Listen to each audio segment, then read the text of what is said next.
Hey, what's up, y'all? It's D, about to react to this impressive video. It's titled, Chris Brown's Colorism Exposed. Again. SZA, Kayla Nicole, Bailey, and Tiffany slam AI artists. Jesus. Let's hear what's going on with Christopher Brown being colorist once again. Surprise. Let's watch.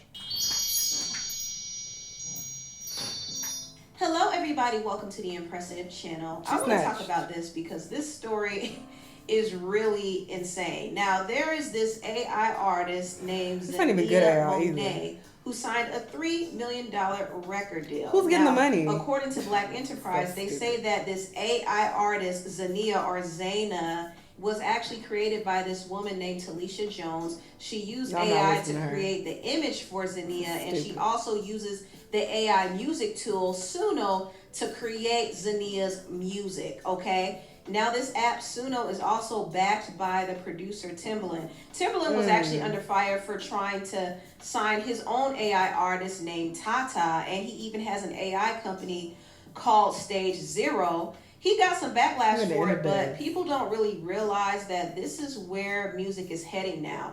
They are going to replace real art. I think this is going to take a long time. I personally think that we're going to be dead and gone before this is a real thing. I feel like there are so many people who are opposed to this, and they're just like, nah, I want to listen to real human beings. Like, I want to go to an actual concert and see them perform a real person. I don't want to do this stupid. You know, of course, some people will be open to it, but I feel like for the most part, people are like, this is weird.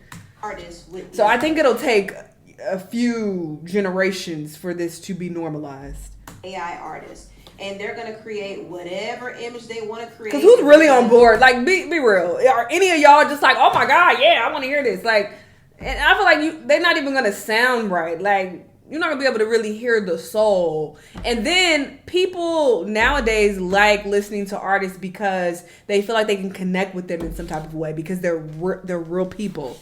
They want to connect a little too much. That's where the whole parasocial thing comes into play. You can't connect with a fucking AI artist. That doesn't make sense. So people being so scary and oh my God, this is where music is going. Oh, we should be so afraid.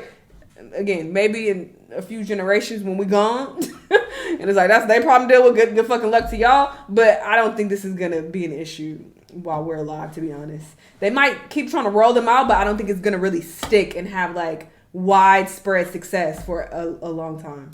That's just my opinion. Based off of the sounds and the voices that are already out Fake there. ass shaboozing. Fuck out of here. They've already collected enough data from all the music out there on the internet to do this. And when you hear about companies going around buying catalogs from other artists, pay attention to it, because what I feel like they're doing is they're taking this music and they're putting it into the system so that in the future people will use all that data to create AI music. So they're basically recycling sounds and voices. And when you hear this artist Zania Monet, there was one song where she sounds literally like Beyonce mixed with Jennifer Hudson and even a little bit of Tiffany Evans.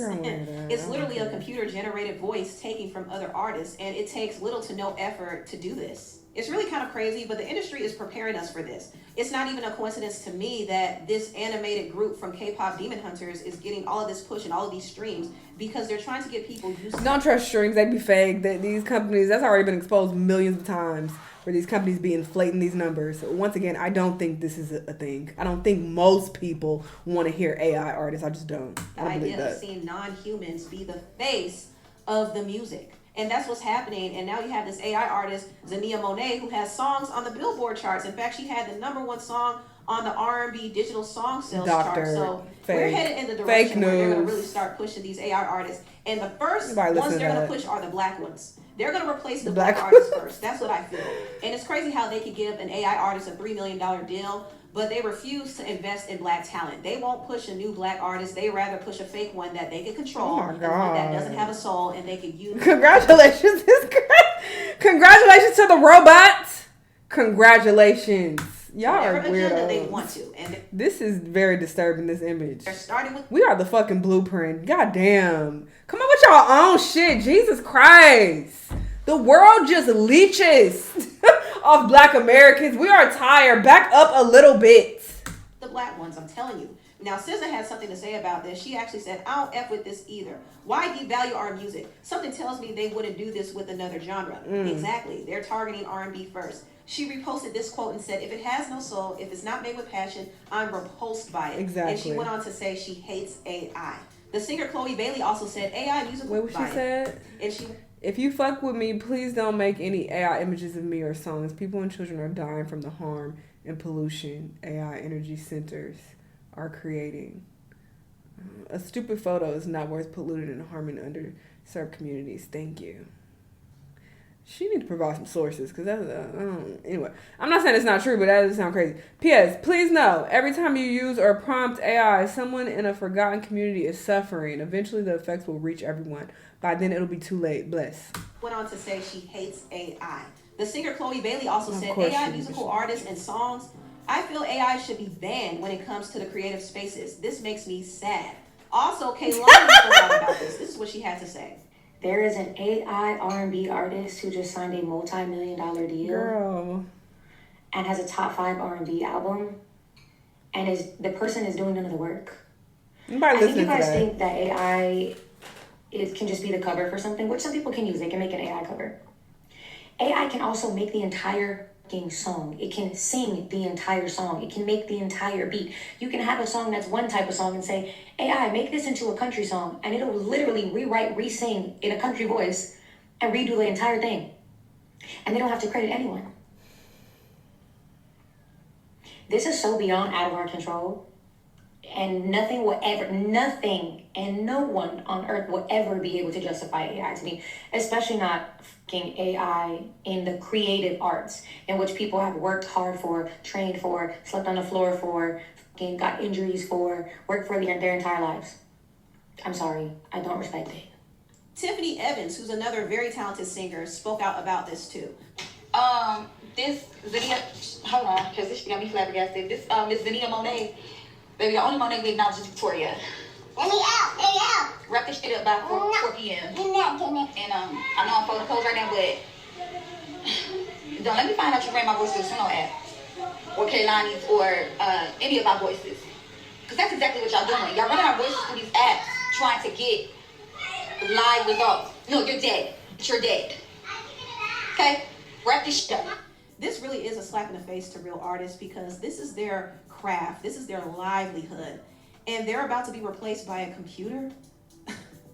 That's some crazy work. That really is. It's very unethical. But at the same time, this is the future. AI is going to be a huge part of our society. It's going to be a huge part in how we create things, of how we receive news and entertainment. It's just going to be everywhere. So you can't escape it at this point. I mean, eventually everybody is going to have to embrace it because of the efficiency of it. And also a lot of these companies can cut costs and save money by using it. So they're going to continue to push this whole thing. And it's not going to just stop at the AI music and the fake AI visuals, but they're going to try to push really bad AI visuals. They've been trying to do that for years. I've seen some really good ones. So if these AI artists have to perform live, they're going to use holograms. That is who's going to pay for that? We are being taken over by technology and robots. All right, girl. We are officially cooked. Y'all are so scary. I'm sorry, everybody. Whatever. If you want to start making money, stay scared. Learn how to use AI right now. Now, moving on, I want to talk about. And I fuck with AI. Don't get it fucked up. It helps me on a creative level, so I don't mind AI in some instances, but yes, as far as this, people being scared, oh my god, I think y'all are worried about something that's not gonna take effect until after you die. Around deactivating. So maybe word for your kids. I don't know. After being accused of being a colorist, are we surprised?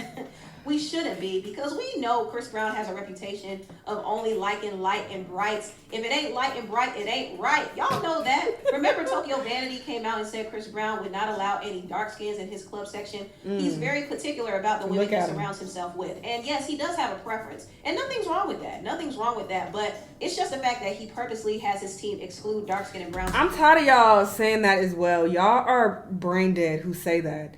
Having a preference for a skin color, saying that there's nothing wrong with that, you are an idiot. I'm not speaking about her. I'm just speaking in general, okay?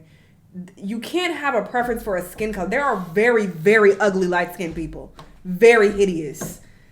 You're just basically uplifting white supremacy. So to say that, oh, there's nothing wrong with that, it's just a preference, You're too slow to understand what that stems from, and it stems from white supremacy. So you're okay with white supremacy as well, especially as a person of color saying that? You're an idiot. That's so stupid when people say that. Like, you have no brain cells.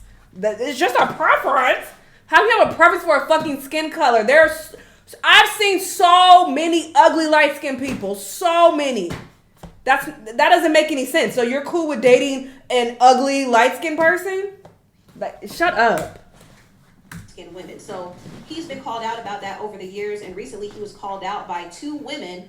One of them actually said that she and her friends were promised VIP passes to the show, so they came there thinking they were going to get in, but she did not pass the paper bag test. You already know. Boo-hoo! Why would you go? The caramels, but he doesn't like the chocolates. Okay, so it's been a couple weeks since. I got a rant at the end of this video. I'm gonna let her get her shit off, and I'm gonna let this play. But I got some shit to say because y'all have pissed me off.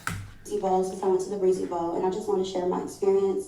I went with 2 of my friends. One of my friends is dark skinned like me, and then my other friend is Puerto Rican, so she's light skinned. So we are all from Cleveland, Ohio. We drove from Cleveland to Detroit for the show. I want to say about 4 weeks ago. So I'm like, hey, are you Boba? Are you Chris Brown's manager? And he's like, yeah. I'm like, okay, I'm here with such and such. He said that you would be escorting me and my friends to the VIP platform. And he was like, oh, no, sorry, I don't have any more VIP wristbands. Oh, my God. So, mind you, it's 7:10. You not changing the fucking battery or smoke alarm tells me everything I need to know about you. I'm already judging, but that just confirms my judgment.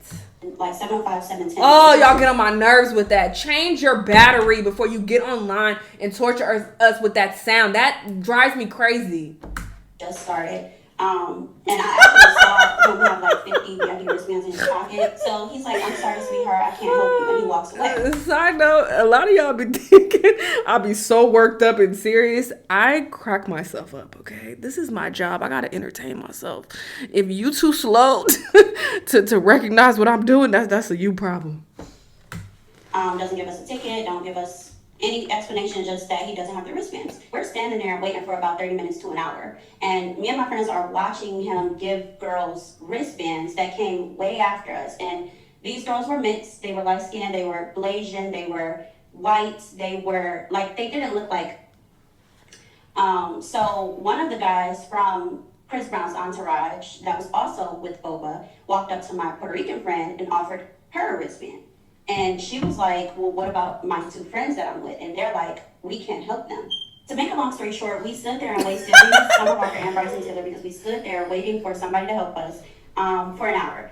Boba and the rest of the entourage kept coming up, playing in our faces. They even tried to make us perform for the tickets, like made us spin around, audition, jump up and down on one leg. They want to do that. Stuff that the other women that did not have to do, like the light-skinned girls, the white girls, the mixed girls. They didn't have to do that. They walked up, got their wristbands, were escorted down with no problem. So yeah, after them playing in our face for about an hour, we basically peeped what was going on. We realized we weren't, getting in, and that was that. After like an hour of us waiting, Boba comes back and he gives us regular tickets, tickets that were like, up in the sections, like up in the stands or whatever. So, I wasn't like tripping, but I just felt like he was only doing that because I had to basically not necessarily harass him, but stress him that we just drove all the way here from Cleveland, and we were promised like VIP passes, VIP tickets by such and such, and he said you knew we were coming. So he basically just gave us the tickets because, I wouldn't let it go. To make a long story short, those women that they are taking on stage, that Chris Brown is, performing for on stage, they are definitely pre-picked and pre-selected from that VIP platform that we were supposed to be standing on, that they're standing on. Which is why Chris Brown has a preference, but you have not one time seen a dark-skinned girl up on that stage. And his entourage, his management, they're only doing what he is instructing for them to do. Which is why you have not seen a woman of my complexion on the stage. Is this why he brought that Kayla girl on stage? Is because she came out saying this? Very convenient. Women look like things taken on stage because those are the only women that he's given the VIP access passes to make sure of it. Weird. I do feel like the reason they don't allow for people to go get their tickets from the box office, how I normally do it, is because they want to see what you look like first. Chris Brown and his team wants to make sure that you pass the paper bag test before you just walk up and they set, basically. I can't tell you guys who to support, but I just want to let y'all know, like, if y'all wasn't paying to see him, y'all wouldn't be seeing him. So that's just really it. Like, he wouldn't give y'all the time of day. So why even? We thought we was gonna see you. Your security is bitch. just security. Now, I think Chris Brown and his team were aware of the colorist allegations that were making its rounds on TikTok, so he decided to bring Kayla Nicole out there to combat those narratives. And Kayla Nicole was kind of she allowed herself to be used like a pawn. Fucking goofy. Over the moment, saying that she got on stage and did this for the brown skin girl. Fucking goofy. Which was just so weird to me. Like, y'all are so embarrassing. I hate people. Y'all are so fucking embarrassing. I can't take it. This was the biggest, most groundbreaking moment ever. Like, all she was doing was grinding on stage with Chris Brown. Just say you did it for yourself. But anyway, she was loving this moment because typically Kayla Nicole does not get positive attention. I know she's actually had a bad experience with the media because she always gets criticized for her relationship. And I remember. The fucking pieces are coming together. Why am I not surprised? And there's nothing wrong with dating outside of your race, but I'm just saying I see a pattern. That's all I'm saying. I'm gonna get into it at the end of the video. With the NFL player Travis Kelce. And also, she gets dragged by Taylor Swift fans. So she's never really painted in a favorable light. So her getting on stage with Chris Brown is the most positive attention that she's gotten in some time. How is this positive attention? And also, she went on record to defend Chris Brown. She said that he doesn't pre-select girls. He picks them at random. I was asked very shortly before the show if I would be interested in doing it. But I didn't find out if I was going to be actually the girl until Chris Brown during the show. And I realized that you guys are asking this because I see the discourse and a lot of people are concerned that he's not really picking fans at random, that everything is premeditated. But I want to assure you that that's not the case. There have been several shows where the girls are absolutely super random, and I'm assuming that they don't get any heads up. So, please calm down. And do not come for Mr. Brown. Oh my God. Because he is selecting people at random. And it could be you. Yeah, Kayla is out here doing damage control for Chris Brown. Chris Brown is very aware of the narrative that's out there about him being a colorist. And he doesn't want to lose support over it. So he brought Kayla Nicole. He wants y'all black money. he want that dark skin money, but he don't want nothing else to do with you goofies. And y'all just eating it up. And yes, Mr. Brown, here's my $1. Please take it. Do you like me, light-skinned daddy? That's what y'all doing. Looking stupid. Responded to the colorist allegations saying, missed me with the colorist raid. Shut up! And then he deactivated his account. And just recently, he brought on Summer Walker on stage. Now, she's also another goofy. Opening acts. So he did that for optics as well. And it's the perfect distraction. He brought on another celebrity. Obviously, it's going to be another viral moment. It's going to drown out the colorist accusations. And moving forward, I think he's going to continue to do this because it's going to give him good press. He's going to follow that Usher blueprint. But that still doesn't change what we know about Chris. Is Chris a great performer? Is he talented? Is he one of the best in his field? Of course. But is he a colorist? I mean, is water wet? Of course. I mean, nothing is wrong with him preferring a certain hue. But purposely going out of his way to exclude dark-skinned women should let you know where he stands. And listen, if you don't like it, you don't have to support him. I mean, he's not entitled to the support of dark-skinned or brown-skinned girls. There are so many other artists to support. But anyway, tell me what y'all think about it. Whoop-de-doo. Whoop-de-fucking-doo. Okay, you got discriminated against by a colorist. Oh my God, so surprising. Don't get online complaining when there's so much evidence that supports him being a horrible, terrible person and a colorist, an abuser, etc., etc. And y'all want to get online, oh, actually, do you know Chris Brown's not a good person? We've been knew. Everybody knew. Listen, I have been very vocal about separating the artist from the art when it comes to listening to their music. Giving these artists a stream here and there is not making that big of a difference whatsoever. Look up how much these artists make from streams. They making pennies. You're not really supporting them that heavily at all by streaming their song and listening to them from time to time. But going to their actual show, that's where they make their money. That's their bread and butter. Especially y'all who are paying $2,000, $3,000 for the fucking meet and greets. Y'all are giving him hardcore support. That's support. I don't fuck with that. I would never do that. And just to further elaborate on my point, this also makes me think of Kanye West. I fuck with Kanye's old music especially, and I still stream it from time to time, but he's been very publicly a horrible person, so I would never pay my money to go see him in person at a concert. First off, I don't even fuck with you, so I don't want to see you in person. Like, I don't want to look at you right in front of me dancing and jumping around. I don't even like you. But on top of that, you are putting so much money in their pocket and directly supporting them when you go to their concert. This is how Taylor Swift became a billionaire, by touring. They make all their money from touring. So that level of support I would never fuck with when it's a terrible person. I'll listen to your little songs here and there if I like them. And to be honest, I'm not even that big of a Chris Brown fan. Like, I like some of his music, but I'm not like, oh, I listen to him all the time. And I would definitely never ever go to his show. But it's crazy to me that dark-skinned women are showing up knowing his history and being surprised, or y'all are going there and simping so hard for him. That is so fucking embarrassing, especially when you are a woman of dark skin complexion. Kayla Nicole and fucking Summer Walker, embarrassing. Y'all are simping so hard. I saw a picture that was posted of Summer Walker all, you know, cozied up next to Chris Brown and said something about this being her crush. This is your crush. This nigga wouldn't spit on you to put you out if you were on fire. But this is your crush. All y'all are doing is contributing to a world where it's okay to discriminate against dark-skinned women and treat them less than and shun them and you know, not fuck with them because they're of dark skin complexion. Y'all are basically playing into that and normalizing that. Look at when people make little goofy comments like this, like, it's okay to have a preference for a skin tone. Huh? Y'all are so slow. I cannot wrap my mind around this level of mental disability. It blows my mind. And it blows my mind also when you have people like Summer Walker who have dark-skinned little girls. Like, she has, are they all girls? I know she got multiple kids. Look, I don't know all of them, but I know she has at least one dark-skinned child, one dark-skinned female child. And you're basically simping for this light-skinned man who is on record discriminating against dark-skinned women. That's what you want to stand behind. And the fact that people go so hard for him too, defending him. Like, y'all are so embarrassing. Do y'all understand how embarrassing you are? Have some fucking dignity and self-respect. Jesus Christ. Jesus Christ. Anyway, do what you want. Spend your money how you like. I don't give a damn. You putting money in this man's pocket, make him even richer. And if you want to simp for him publicly, go ahead. Go fucking ahead. But yikes. Yikes, y'all are trash and embarrassing. Y'all let me know what y'all think, though. And I'll see y'all in the next one. Bye.